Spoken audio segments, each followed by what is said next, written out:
Hey guys, welcome back to the homestead. Today I thought I would take you along for something that I do every year, sort of in the winter months, before I plant the garden and before I sit down and make my garden plan for the year. I go through my pantry and I take a look at all the things that we ate through the year, things that are in the freezer still, things that come out of the garden specifically.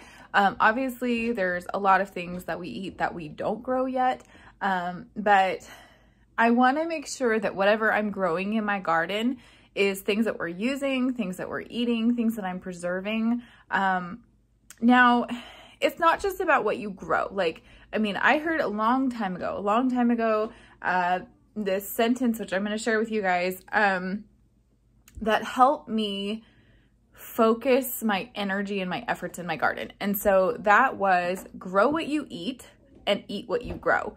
And I have pretty much been planting my garden based off of that statement for ever since I heard that. So basically what it means is don't grow a whole lot of things in your garden that you're not going to eat, that you don't like to eat, that your family doesn't like to eat. And then when you plant it and you grow stuff and let's just say that you only grew things that you guys like,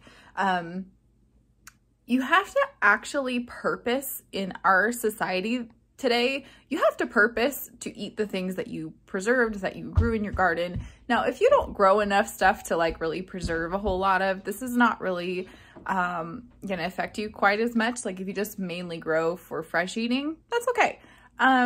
But if you're trying to grow a garden that will actually feed your family for a year or even 2 years, I think I've told you guys a couple of times now that we try to grow and harvest and put stuff away for 2 seasons, just in case we have a bad year for something.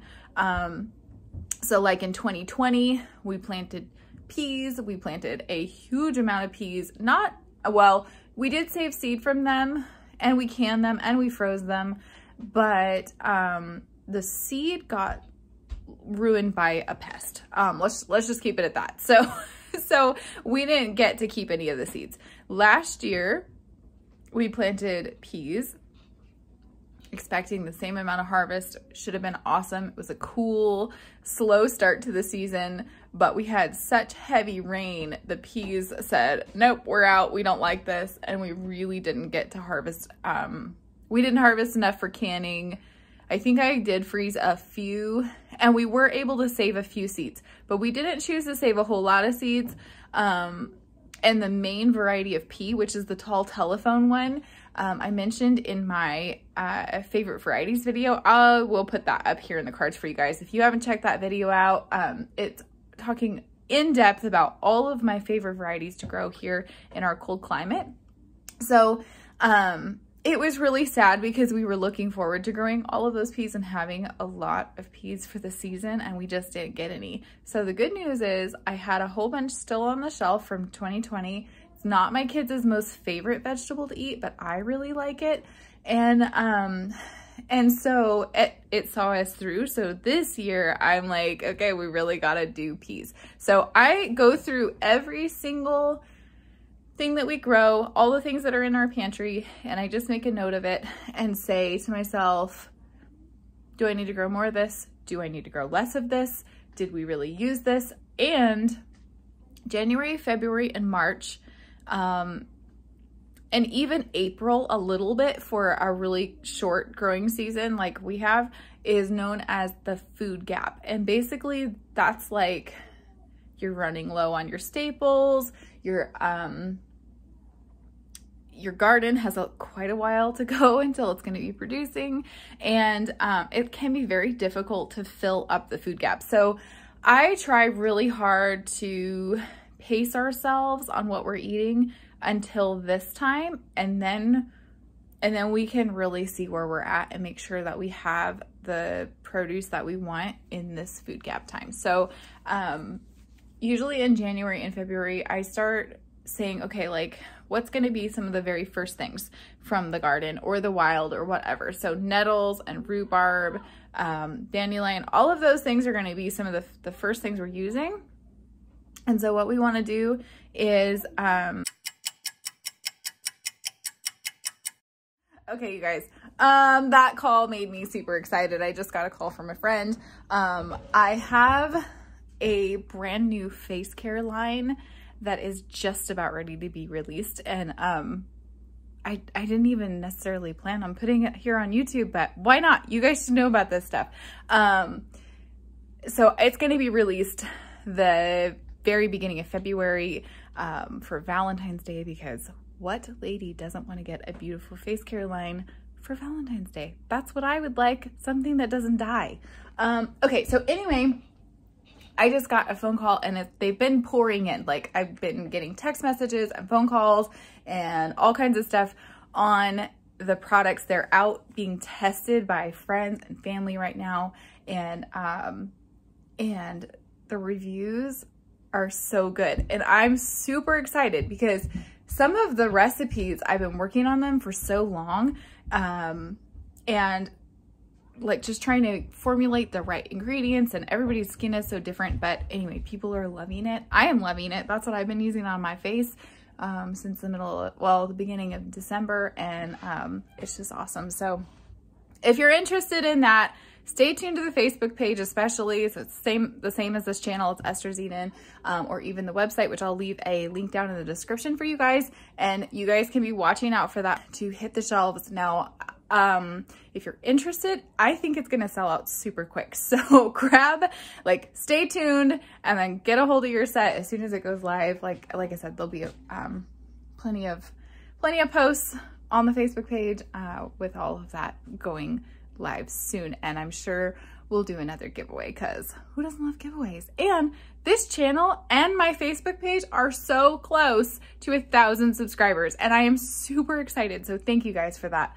Okay, let's get back to pantry planning. Oh, you know what? Before I do that, I wanted to tell you, whoops. Okay. Hang on a second. Mom duty calls. All right, you guys, time this week is going to be super limited. Cheers. Today I'm drinking vinegar and elderberry syrup. Super good. Makes me feel good. But hang on. Here we go. Needed a drink. So this week, one of my sons, he's turning 8. So we have lots of party planning. You guys know I have a weak spot for craftiness. So we're going to be having a glow in the dark under the sea birthday party. Fortunately, I have previously done this very similar party, just not a glow in the dark version, for the same child. And so I don't have as much stuff to do, but it's just going to be a very busy week, and I'm really excited for it. So I thought today I would actually film all the videos for the week so that I can make sure that those are coming out on Monday, Wednesday, and Friday. So if you see me in the exact same outfit, that's why, because it's a major filming day. I'm going to get everything edited and done and up there so I can just spend time with my kiddo on his birthday, and I'm super excited about that. So let's get back into the pantry planning aspect of the garden, okay? So I'm going to take you over here. This is my main pantry, but there's not really a lot of like produce under there. Actually, we could start over here and talk about some of the things that are going on under here. Now, this past year, we canned and put away more produce than we ever have before. We don't have like a root cellar for putting away fresh veggies or anything, but we did do a lot of freezing and a lot of dehydrating and a lot of fresh eating, and of course some canning. So under here it's looking a little rough, but in the back I do still have some canned tomatoes. Now these were actually from 2 years ago, and so we need to use these up and get them out of here. But the kids unfortunately have just not really been liking the diced chunky tomatoes in anything at all. So that's why I haven't really used them. So I think I'm gonna start putting them in sauces maybe, and just run the immersion blender through the jar before I put them in there, and maybe that will help us go through them better. So for me, I'm going to be looking back at this video. Normally I take notes while I'm doing this, but in order to share it with you, I think it's just easier if I just do this, like, this is the raw, real version. This is what I literally go through. I do this every single year. And I just wanted to take you guys along for this process. So I will be referring back to this video myself and taking notes off of this video rather than straight from my pantry. Okay. So the note I'm making for the tomatoes is, don't can diced tomatoes this next year. Maybe focus on sauce. And then the dried tomatoes, we've been doing that too. And then blending it up to make like a tomato powder. And we've been using quite a bit of that too. So yeah, I think, or if I do can diced tomatoes, dicing them like as tiny as possible would probably also be a good thing to do. All right, now we still have a huge amount of pears. The pears are my kids' favorite thing, probably pears and blueberries. Like if there's anything that they eat the most of, those are for sure. So definitely we need to pick more blueberries this year. Like we picked a lot of blueberries, but we need to pick more. And I'm hoping to get our own plants sort of back into good production. So I am going to be focusing on like doing things better on the farm.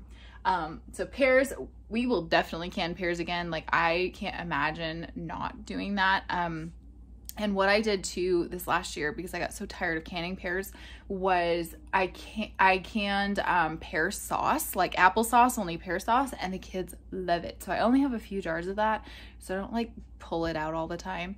But we should still have plenty of pears to sort of see us through from now until we pick pears again. When we do have some more up here too. And over here. All right, next on the shelf, and I have like all these jars. I need to organize the jars a little bit better. What do I have even in here? A jar of pickles. I still have a bunch of pickles and they're from 2020 and they're kind of getting soggy. Like the kids don't really, they go through phases. Like they don't always like to eat pickles. But normally I like pickles and these are just a little soft. So I've been taking out the centers. Now these were like not the best pickles. They were like a little old on the vine. I actually got them from a really good friend of mine. She just grew so many she couldn't handle anymore. And she was like, hey, do you want some? And I said, yes, I do. And so I took them anyway. And I'm so thankful that we've had them. But we really, like, in the next probably 6 months, we really need to eat up some pickles. So I'm putting those on the menu. Now, when I go through and I menu plan for the week for what we're going to eat, I go through my pantry, like, what things do I have to eat? So right now, like, diced tomatoes, pickles, and I will formulate meals around whatever it is we need to use up. Oh, okay, so then I just have some broth, and the canned broth, we use so much of it. I don't have to worry about going through it. It's so good to just have the canned broth on your shelf for so many reasons, but mainly, like, it's just convenience, to be honest. Like, you can make up a soup so fast if you just already have that broth done. I've been really liking having that. So I have pork and chicken and turkey, and I might have beef. Maybe I might not have beef. But whenever I have like a gap in canning and I feel like doing that, then that's when I take it out of the freezer or whatever, or make up a big batch and can it up. Okay, so this is my main pantry. I do have things stashed all over the house. Like, we don't have that much storage space, so we just have to make the best of what we have. All right, let's come in here, see what we've got. Okay, we have tomato jelly up here, and that's been fine. I only can it in these tiny little jars, like this size, because we don't use a lot of it. It's really specifically for like one recipe that we do anything with. So that's all doing good. This is like a cabbage slaw right here that I had canned, and I'm the only one who likes it. It's kind of sweet. And I canned it, let's see, 21.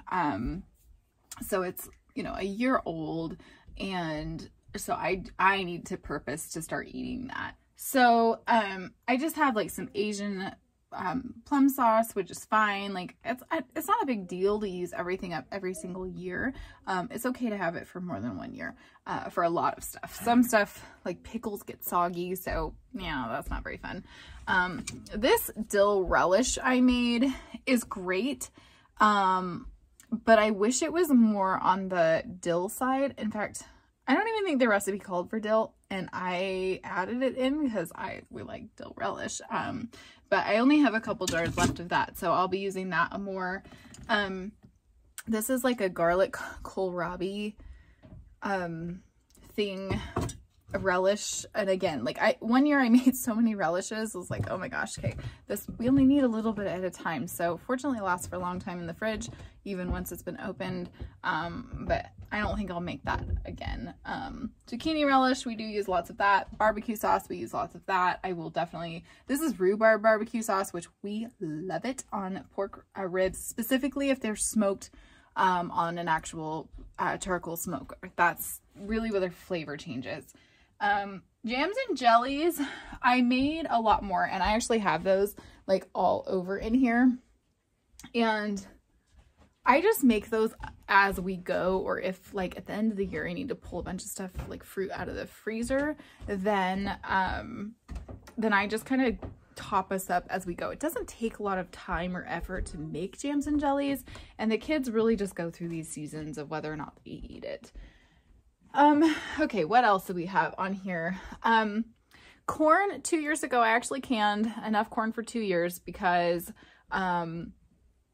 I wanted a break for canning pears and peaches, because peaches are a lot of work. Corn's not that much work, but I just wanted to not have to do that. So this year I'll have to can more for sure. Salsa, we're doing great on salsa. And I can that every single year. So I'm not even going to worry about the salsa. That's already planned into the garden for this year. Applesauce, I don't have any production apple trees or pear trees yet, but I will. And so we're just waiting for that to come into harvest. But I can apple cider and apple sauce, and yeah, that's pretty much what I do with it. I can that every year, and we are so blessed to be able to pick from friends' farms and to be able to do that. And I also make apple cider vinegar, which we use a lot of that as well. So and then the pears, again, we are really blessed to be able to pick from someone else. So at some point, hopefully these trees are going to get going. I really hope that this year is going to be the year. I am very excited to take you guys along for some of the changes that I'm going to make to the orchard this year, and the reasons behind it.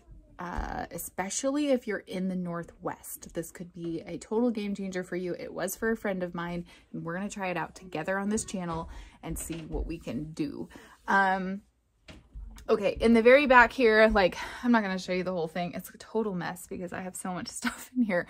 And sort of as you go through the winter time, like, all the jars and everything start getting emptied, and it's just, well, there you go. That's it's a mess, right? But we do have green beans. I know for sure. So the kids, if they could choose green beans, peas, or corn, almost always choose green beans. And so this year I am actually dedicating an enormous amount of space to growing green beans, the bush variety, to see if we can really up the production for that, because that is one of the main canned veggies that we consume. So yeah, that's also already into the garden plan, but I will be making sure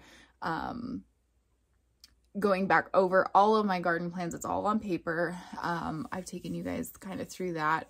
If you want that video, I'm going to leave a link up here. I did a 3-part series last year when I very first started this channel on how to garden plan and how I go through all of it. So I'll leave links for the first part of that, and then be sure and check out all of those videos if you guys have questions on garden planning.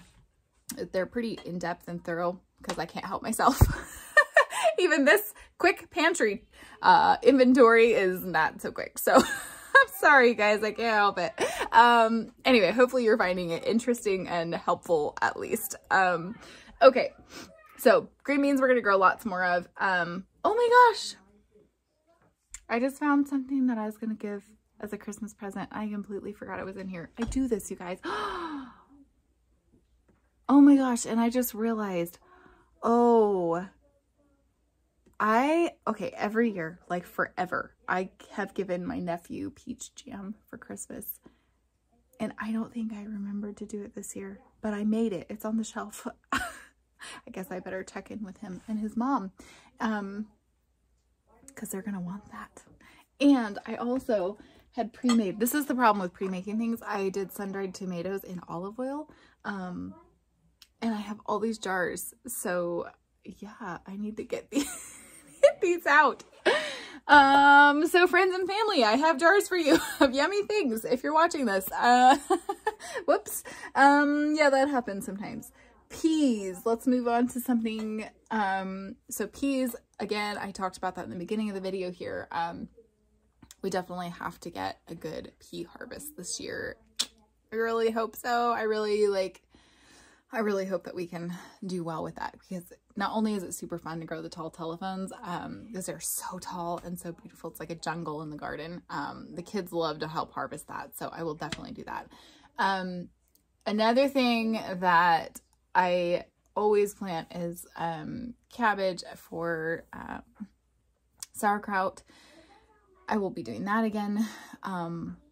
I ruined the sauerkraut for this year. I was thankful that I still have sauerkraut, and sauerkraut is awesome because it doesn't go bad necessarily. I mean, it can go bad. Don't take me wrong. It can go bad, but if it's in the fridge and it's finished fermenting and done right, you can just leave it in the fridge and keep eating it and eating it. So I'm still eating, excuse me, out of a jar that's like 1.5 years old.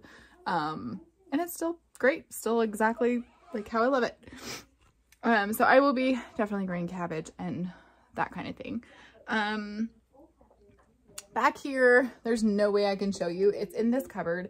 I do have a whole bunch of rhubarb juice, and I talked with a friend. I had made rhubarb wine 2 years ago, and it is so good. So I think I'm going to take all of the old rhubarb juice out this year and make rhubarb wine with the pre-made juice, and then start over, because it is good to rotate your inventory out so it doesn't get old. But the kids, they used to drink more juice. They're getting a little older. They don't drink as much juice these days. And I've still got probably 30 quarts at least on the shelf of that. And then I also have, I told you, I have stuff stashed everywhere. But then I also have the tomato sauce and the apple cider from last year. So we could definitely use more tomato sauce. I mean, like, yeah, I don't think I could really do too much tomato sauce, not growing up here.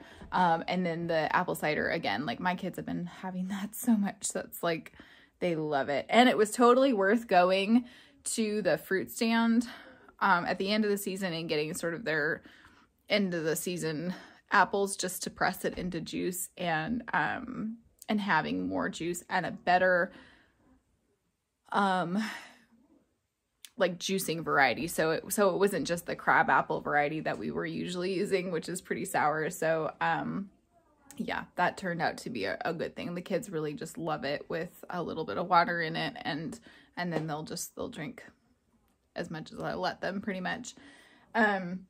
So of course I also have other things in the freezer. I'm not going to go through those right now, partly because it's freezing cold to stand there in the freezer and go through it. And I pretty much already know what's in there.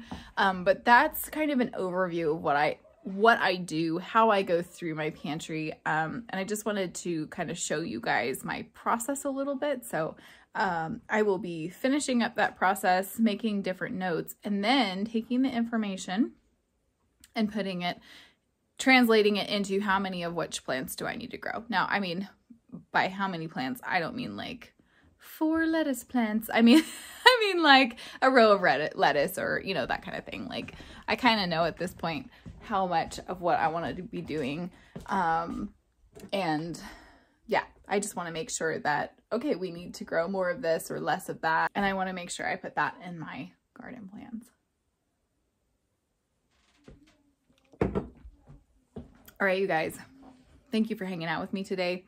Again, I'm going to be doing 2 more videos for the day and making sure that I've got all of those ready for you guys for Wednesday and Friday.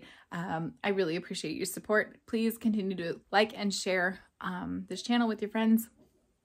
And we've got so many amazing, exciting things happening on the farm this year. I am so excited about it. The kids are super excited about it. And yeah, I can't wait to take you guys along with me. So thanks for hanging out. Don't forget to learn and grow, and I'll see you in the next video.